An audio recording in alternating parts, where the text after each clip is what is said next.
ये दोस्तों power star Pawan Singh के गाना का पोस्टर आ गया है। जो मोशन पोस्टर आया है, पवन सिंह के गाना के मोशन पोस्टर आ गया। इसी वीडियो में शुरू से लेकर अंत तक बना रही है। हमेशा ऐसा वीडियो न्यू फॉर्मेशन जितना जल्दी लाने को मैं प्रयास करता हूं आप लोगों तक।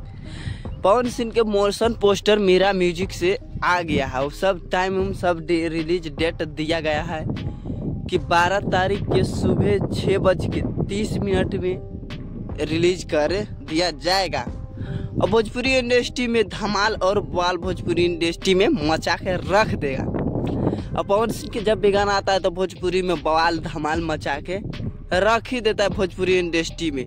दूसरी बात करें तो खेसारी लाल के जो गाना था कि ना जियब तहरा बिन, ना जियब तहरा बिन, ये गाना फाइनली गाना आ गया सुबह में 7:30 में। आप लोग नहीं सुने तो जाके सुनिए। धमाल और बवाल भोजपुरी इंडस्ट्री में मचा के रख दीजिए। और आप लोग बताइए कि जो कल पवन सिंह के 12 तारीख आएगा वो धमाल मचाएगा कि खेसारी लाल के ना जियब ये धमाल मचाएगा। आप लोग कमेंट बॉक्स में जरूर बताइए पवन सिंह के ज़्यादा गाना बवाल मचाएगा या खेसारी लाल के।